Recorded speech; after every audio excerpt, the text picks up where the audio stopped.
Hello, this is Michael O'Donnell. I'm the CEO of the Art and Science of Health Promotion Institute and program chair for the Art and Science of Health Promotion Conference. And it's my pleasure to welcome you to a conversation with Dr. David Hunnicutt. And we'll be talking about cracking the culture code, how to build a healthier, higher performing culture that works for you. And I'd like to start by telling you a little bit about my good friend, David Hunnicutt. As you can see here, he's the principal of David Hunnicutt International. And in this role, he consults with forward-thinking business and health leaders looking to better understand how to build cultures that work and create healthier, higher performing workplaces. And David's kind of an amazing speaker. He's delivered more than 500 keynote addresses really all over the United States and Europe. And his work has appeared in the Wall Street Journal, Bloomberg Business Week, Boston Globe, CBS News, and MSNBC, Reuters, and other outlets. And you probably know him best as being the CEO of Wellcoa, which he did for 20 years. And during that time, he attracted more than 6,000 corporate members and shared more than 1 million pieces of health information every single year. His early career, actually, he was a member of the faculty in health sciences at the University of Nebraska, and he earned his PhD in business and health at the University of New Mexico. And when I was asking him about what he wanted me to share with you today, he said, tell people that I describe myself as a sense maker and simplifier, an arch enemy of underperforming culture, someone who is obsessed with helping leaders create breathtaking change, and also who personally is driven to do cool stuff every single day. So David, if you're achieving that, I envy you so much. I'm loving it. So I want everybody to know that David will be presenting a 2-day intensive training seminar on this whole idea of cracking the culture code at our conference in San Diego. His session will be March 26th and 7th. And then he's also staying for the core conference to present a session as well. So with that, I'd like to welcome you, David. And I'm going to ask you several questions. And I'd like to encourage people, if you have a question, type it in the question box. And I'll pose it to David as well. So David, let's just start with some really background. You've been focusing a lot of your creative energy on the importance of organization culture and driving organization performance. And so tell us briefly, what is organization culture? When we talk about organization culture, what does that mean? Okay, that's a really an important question, and it's a great place to start it. I think it'll be the context that really makes clarity out of the rest of this particular interview, and I'm glad that we're starting here. Listen, just to let you know, I'm a guy that believes that definitions and words really do matter. We're living in a time where we just make stuff up and we give new definitions to things, and I think that creates a lot of confusion. But here's the interesting thing. Because culture is such a common topic, and I mean in this field, we talk about it virtually every day. You'd think, because that's the case, it would be relatively straightforward in terms of defining organizational culture. Not so. In fact, like you, I've been in this field for a long time, and what I always found fascinating as I traveled the country, both with Wellcoa and now in my new position, I've had the opportunity to work with all kinds of smart people. But here's the interesting thing. Virtually every person that I ever work with on this topic has a different definition of culture. And so I always sit back and I think to myself, how can this be? How can everybody have a different definition? So what I did is I went back to the research and I started to look for the articles on the different definitions of culture. And I hit the jackpot, and this is going to be important for the people who are taking part in this today. There's really kind of an obscure article that was actually turned into a short book, and it was written by the legendary Al Kroeber. And what's interesting about this is the article is entitled "Culture: A Critical Review of the Concepts and Definitions." But here's this bottom line treatise or outcome on Kroeber's article. After a systematic analysis, Kroeber found, after searching, in 1952, that there were almost 1,000 definitions of culture already in use in 1952. Now, think Wow. about this. Now, fast forward 60 years and take into account that in 2014, culture was Merriam-Webster's word of the year. Now there are more than 6,000 definitions of culture. And so, what that means for any of us, who rely on definitions, that's the whole notion of if you put enough lead in the air, you're bound to hit something. Now, here's something that I want you to also think about. To compound this issue of 6,000 definitions, if you Google this, you're going to find one of the most widely cited definitions is by the genius Ed Sheehan on culture. And I'm telling you, I've read everything by him, and I pay homage to him. The guy is a genius. But here's the definition that is most widely cited. So here's the definition. The culture of a group can be defined as a pattern of shared basic assumptions learned by a group as it solved its problems of external adaptation and internal integration, which worked well enough to be considered valid and therefore to be taught to new members as the correct way to perceive, think, and feel in relation to these problems. So that's the most widely cited definition, and there are 6,000 others. Now, I can get that definition that I just read to you into 3 words: kill me now.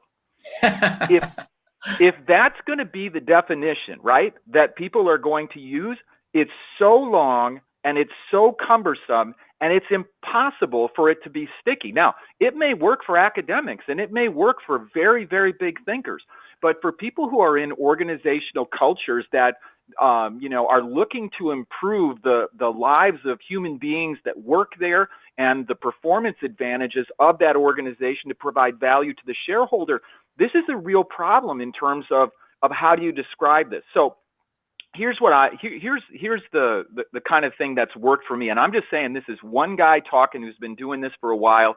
And I've found some traction. For me, culture can be simplified really into a useful image. And that is that culture is the invisible hand that guides people to act, perform, and behave in a certain way. So think about this. Culture is the invisible hand that guides people to act, perform, and behave in a certain way. And you know what? When you think about this invisible hand, we've all experienced it, for better or for worse. In organizations with great culture, it doesn't matter who walks in the door, everyone just seems to prosper and they enjoy the ride and everybody gets better. In organizations with toxic cultures, same situation. Doesn't matter how talented people in the organization are, everything's hard, everything is work, everything's like nails on the chalkboard, everything falls apart, and people go out in body bags. So here's my stance. Culture is the invisible hand that guides people to act and perform in certain ways. And that's what it's all about, is creating that invisible hand that allows each of us to live vibrant lives and at the same time allows the organization to thrive. But here's the deal at the end of the day, and that's why I'm so glad that we're starting with this question. Common people in working companies need a definition that's useful. They need a definition that can provide some common ground, a framework where we can have a useful illustration and one that we share. I've seen great organizations filled with really, really smart people. I've seen them have the desire to, try to change culture. They can't get past the definition. So I do think that this definition has been one that's been very, very useful. And for people who are part of this interview, I would tell you there's a lot of definitions out there. We've got to get very simple with them, and we've got to get very illustrative in terms of painting pictures. Well, David, that's such an accurate description of sort of how I've interpreted the world. In our field, I hear people all the time, we're creating healthy cultures here, and we're doing these things to reinforce the culture. And they're doing such different things that really don't seem to be connected to culture in any way. And it's funny, when you read that, is it Ed Sheehan? Yeah, Ed Sheehan, yep. I was actually going to ask you to repeat it because it was too long and I didn't get it. And kill me now is a good reaction to that. But, I love that description.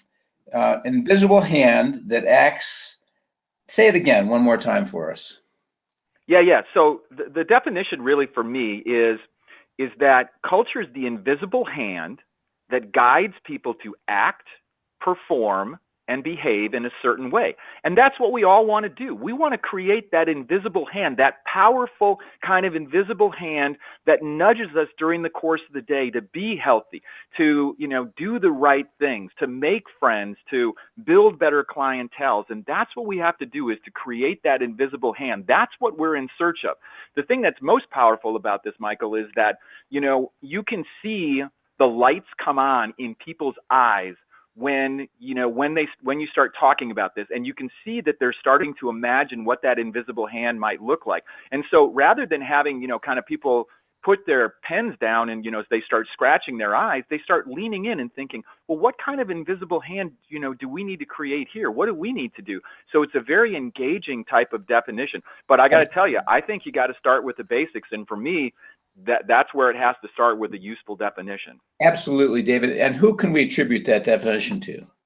Actually, you know what? It's a little bit of mine, and it's a little bit of just kind of the common experience that's been out there. But I don't think that there's a formal name on this particular definition. People can feel free to use it freely. It's just something that's worked for me very well over the course of the years. Yeah. Well, we've got to put your name on it, and we've got to make sure that you've published with that name so that we can attribute it to you. So, by the way, several people have written in saying, I really like that definition. So I'm going to jump to a little different perspectives. As I look at this field, and this field of studying culture, organization culture, and really I have the same conclusion about all of our field. Sort of the roots in science or practice. What do you think is really helping us the most in understanding this field? Is it the practical work that people are doing around it? Is it scientific study? What are your thoughts on really where we've learned the most? Well, I think the answer to that question, honestly, is a resounding yes. I think it's coming from both areas. And let me say this, very clearly, there have been a lot of great people who have done some marvelous stuff around culture. But I got to tell you, both on the research side and on the practice-based side, we got challenges. Think about this. If you've done this, and I've been one that's really been focused on this since leaving Welcoa and retiring, and then, having this opportunity to kind of do some new things and help these organizations. I've had a chance to really go back and get into the academic literature behind this, and there have been academicians who have done some game-changing stuff. The problem is it's very hard to access the research. One, just getting access to the journals is one, and when you find it, then it's virtually impossible for the typical organizational leader to make sense of it. It is very, very difficult. It's a full-time job. It's so filled with academic requirements, it's so filled with jargon and research terms that the typical person, they're not going to make sense of it. They'll give up, a long time before they ever figure this out. And I'm all about images, and here's the image that comes to mind when you're going into the belly of the beast, into a university library, and you're trying to, get into culture from an academic perspective. If you ever saw the movie Raiders of the Lost Ark back in the 1980s, it reminds me of the Spielberg movie. And if you remember, the movie is all about Indiana Jones and his arch rivals, and they're in search of the Ark of the Covenant. And the Ark was a wooden box with a gold covering. But the thing that made this Ark of the Covenant so powerful is that it housed the 2 stone tablets of the 10 Commandments. So wherever those tablets were going in that Ark, God was sure to be there. So here was the premise of the movie. So whoever possesses the Ark of the Covenant gets to look into the matters of the divine. Now, you remember this, the Ark has been lost, and Indiana Jones was searching for it, and they find it. But you know what? It's the last scene of the movie that no one remembers. In that last scene, you remember they take the Ark of the Covenant with those 2 stone tablets of the 10 Commandments, then they put it in a big crate, and they put it in a big government warehouse, and they put it on a shelf, and it's lost forever. And that's what we've got going in, on the academic perspective, is trying to uncover the great research that's been done, and then read it is almost impossible. Now, on the other end of the spectrum, there is a boatload of practitioner-based research that's also incredible stuff. There are people who have tracked down all of the research, and painstakingly they've waded through it. The problem is, though, now that they've put that kind of effort into it, it's proprietary, and anybody who knows that's taken part in, you're going to pay serious dollars to get access to that research. I mean, serious money to have that research conducted. Both of these are problems. If we're going to have any success, I really think we got to do two things quickly when it comes to culture. One, we have to challenge the academic community to simplify and translate the existing research. I mean, it's great stuff, but it's too complicated in its present form. And yes, we can simplify things. And in fact, if you don't think that we can simplify things, think about this. I was reading a story where Ernest Hemingway was challenged to write the saddest short story that he could come up with in 6 words. 6 words. And you'd think, well, Hemingway, could you seriously write a seriously sad short story in 6 words? And he did it. And the short story is this: for sale, baby shoes never worn. 6 words. So we can simplify things, and that's going to be one of the challenges. The second thing is that, from a practical perspective, we got to make what we know widely available at low or no charge. I mean, it's one of those things that, we tried to spend 20 years at Wilcoa on, but when we're looking, Michael, at the academic-based research or the practice-based research, there are great things going on there, but given the importance of culture, we have some work to do to start making that research usable to people in organizational settings who need help desperately. Well, David, that's a great response. And it actually makes me think about our entire field, which has always had a huge gap between practice and research. And it's so complicated. We need to understand the human body. We need to understand the mind. We need to understand organizations. And to try to distill all these complex areas in terms that are accessible, as you say, and useful to practitioners is really a challenge. I do want to jump to 2 questions from people in the audience, and they're very related. First, Barry Lifton asks, why is the hand invisible? And then Allison Samuel says, I love this definition, but what or whom is the genesis of this invisible hand, and who controls it in an organization, or rather who should? Well, you know what? Here's the interesting thing. Let's start with the second question first. And I think it goes really to the whole notion of who controls culture. I think ultimately there are visionaries, there are the leaders, within the organization that are going to be predominantly charged with putting the vision forward. I think that virtually every great culture starts with a vision. And generally, that vision starts with a founder or a group of founders. And that vision works very well. And as a result, other people then buy into that vision and say, you know what, this is inspiring and it does work. It's cool. I'm on it. And then it begins to grow from there. So I do think that leadership has the initial responsibility of passing the kidney stone of the vision. And then once that happens, then I think, the circle really gets wider at that particular point in terms of the number of people that can help to orchestrate this invisible hand. So I really believe that everybody has a role in creating culture, not all at the same time and not just at the beginning. Does that make sense, Michael? It does. And let's take that to the next step. What are the keys? What are 2 or 3 of the most important steps in cracking the culture code? Okay, so here's the thing, and we don't, these are significant areas of opportunity. People who have got this right in our field are doing very, very well, not only personally and professionally, but organizationally they're doing well. They're really helping a lot of people. I think the first key to cracking the culture code is this. You have to clearly define the culture that you want to create. Nothing can be left to chance. In other words, culture is the future we are running to, not the problems we are running from. Now, think about this, right? Our job is to clearly, if you want to crack the culture code, the first thing is you've got to clearly define the culture that you want to create Nothing can be left to chance. Now, if you think about this, a lot of people will tell you, yeah, I know exactly what I don't like. I don't like this present culture. I don't like the present problems we have here. I don't like the present people I'm working with here, yada, yada, yada. I don't like. But then you try to turn it and you try to say, okay, if culture is the future we're running to, not the problem we're running from, what is it that you want to create? And that's a much harder question for most people. But make no mistake, strong cultures leave nothing to chance when it comes to vision. But if you can figure this out, there's big payoff. You know, there's been some amazing researchers. Emily Balcetis is one who have been doing a lot of research on the power of vision and what happens when you have a crystal clear vision. And I mean crystal clear. When you have that crystal clear vision in terms of pushing the dominoes over on creating this invisible hand, three things happen.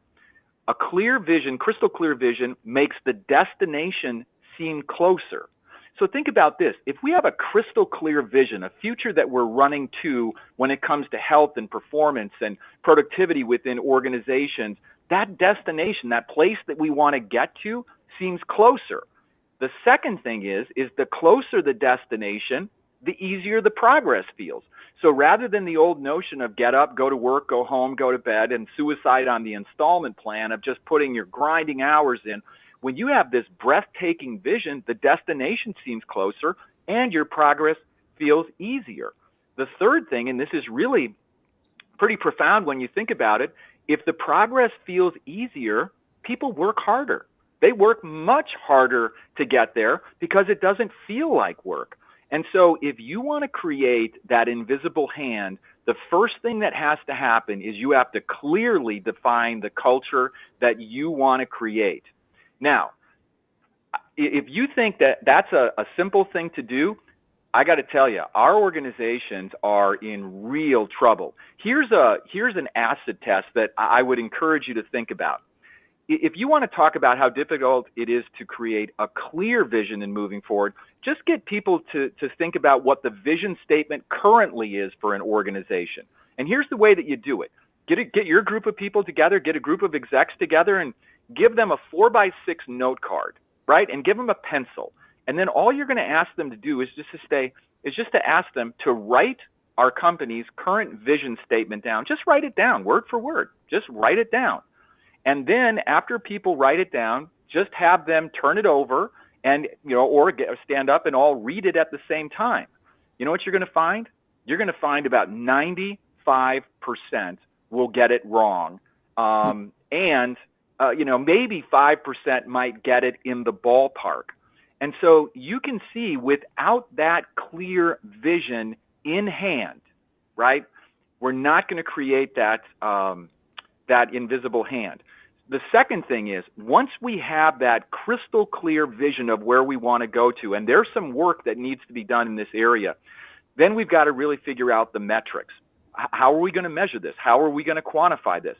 So not only do you have to envision clearly the culture that you want to create, you have to meticulously measure it. Check this out. Over the course of the last several years, I've been working with one of the top 3 largest health departments in the U.S., and, they said, David, we've got this great vision, and we want you to help this vision to be very, very clear. And the vision is, we want to be the healthiest state in the country, bar none. Well, that's inspiring. I mean, all of a sudden, I'm thinking, wow, this is something I can get behind. This would get me, up and moving. This is something that makes the destination seem closer and my progress feel easier, and I'm willing to work hard to do that. I'm all in. And then we said, okay, so what is it that are the metrics on how we're measuring this? And they sent me tons and tons and tons of metrics on how they're, becoming the healthiest state in the country. Interesting part about this, I started going through their metrics, and they had these work plans. And when you start taking a look at the Healthy People 2030 or 2040 objectives or 2020 objectives, and you start taking a look at these other objectives compared to states, they had the wrong targets. People had been working on, creating the healthiest state, and even if they met their targets, they still weren't healthier than other states. So they had the wrong targets from the beginning. And that's tragic. Imagine how hard people worked on these just to realize that they had the wrong number to start with. So the first thing is you got to create this crystal clear vision. Next, you've got to really create the metrics. And third, you have to realize it's kind of like the old movie, there will be blood. Culture change means doing things a certain way. Expect turnover, expect pushback, and expect that it's going to get sloppy. In great cultures, listen, you're either on the bus or you're off the bus. There's no in between. But that's not bad. If you introduce a new vision and you've got new metrics, right, and new values, and it's inspiring to people, but there are some people in the organization who go, you know what, that's not what I signed up for. That's not part of it. Listen, then we have to, in the most loving kind of way, help them to find a very soft landing and to help them to find jobs that really engage their spirits on a daily basis. But we, have to create people who are on the bus or off the bus. And that's something that we don't do very well in this field.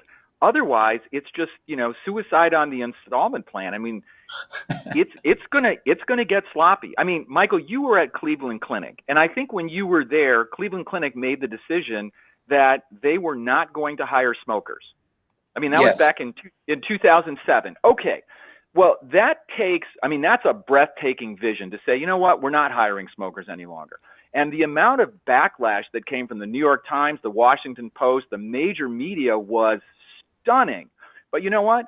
These folks said, this is the dream. This is what we're going to stick by. For them, it was a hill to die on. Regardless of how much negative publicity they got, they stuck by it.